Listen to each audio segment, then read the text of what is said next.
I'm Hamilton SC, Director of Practice Applications with Perkins Eastman and also Associate Principal. I'm here with Roland Baer, Principal and Head of the Practice Area for Urban Design and Planning, as well as Heidi Gorman from our Urbanomics affiliate. We're here today basically to discuss the firm's use of technology in the area of urban design and planning. Specifically, this presentation was arranged for the 361-degree online expo that will be taking place in India in July. To begin our presentation, we'll be starting with the agenda, which begins by talking about the qualities of Perkins Eastman. Perkins Eastman is a large architecture firm, global architecture firm. We're actually one of the top 10 design firms in the world. We've got over 600 design professionals with 14 locations worldwide, including one location in Mumbai. We have unparalleled access as a result of our size and spread. We've got unparalleled access to expertise in many areas of design and technology, and also our different offices around the world. Also, as a result of our size and reach, we're able to deliver to our clients by drawing from a pool of resources that are spread out and pool of experts to take on even the most complex of challenges wherever they are in the world. We've got several practice areas, not to mention urban design and planning as one of them, healthcare, senior living, education, hotels, office buildings, and multifamily units. To deliver on all the services that we offer as a firm, we have established relationships internally, and those relationships include affiliates, some of which we've mentioned here. We've got RGR Landscape, which focus on landscape architecture and related services, Russell Design, which focus on graphics and related services. But specifically related to this presentation, we have Urbanomics and BFJ Planning. BFJ Planning is an urban planning organization, and Urbanomics focuses on a lot of analysis, feasibility studies, and economic development. Going back to the reason why we're here, this presentation really is about telling you about Perkins Eastman's use of technology in delivering urban design, architecture, and planning. And we do that in three ways. There are three aspects of that delivery. One is the modeling, and with modeling we're talking about 3D tools like Revit, SketchUp, 3D Studio Max, Rhino, and other tools, too numerous to mention here. There's the mapping tools that we have, and we have access to, like the Geographical Information Systems, GIS, Community Viz, and other tools, including AutoCAD.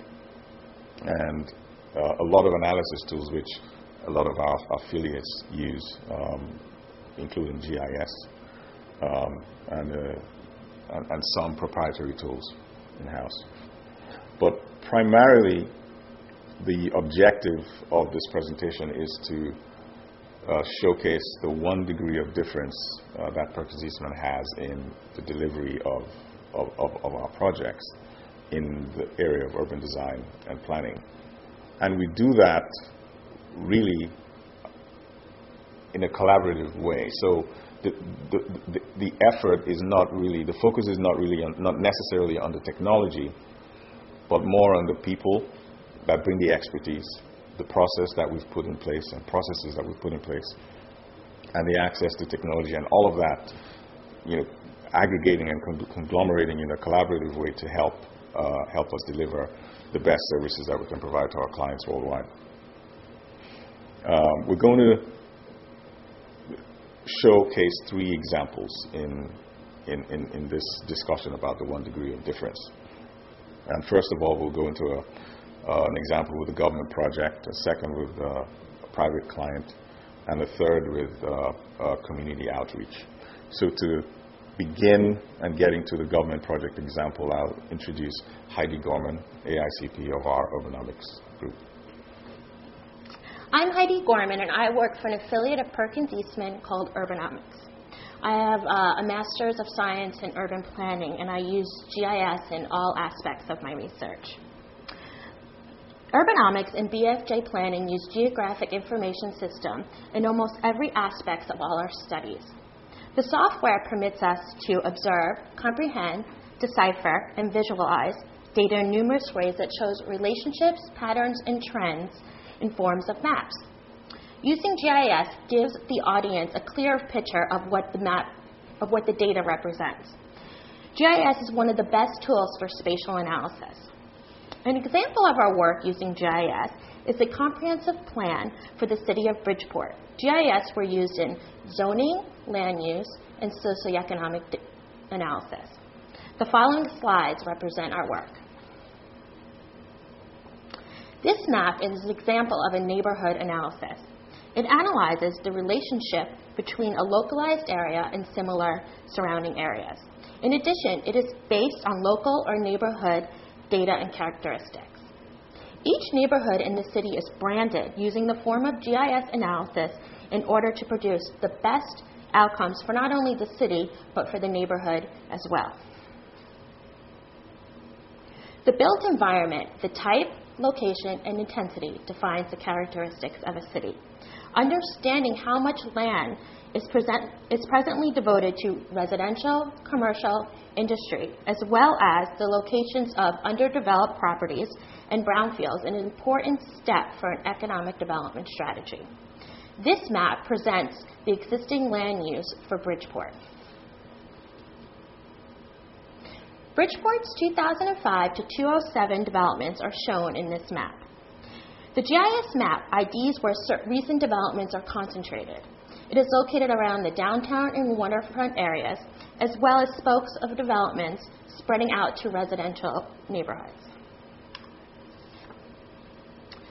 A unique feature of GIS is its means to perform an integrated analysis of spatial and attribute data.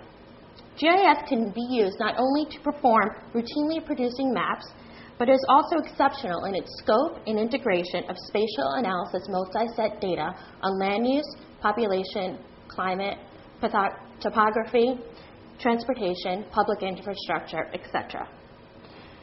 The data is then fine-tuned and analyzed to obtain useful information to particular application, for instance, this land use suitability analysis map. The aim of GIS analysis is to help a user answer questions concerned with geographic patterns and processes.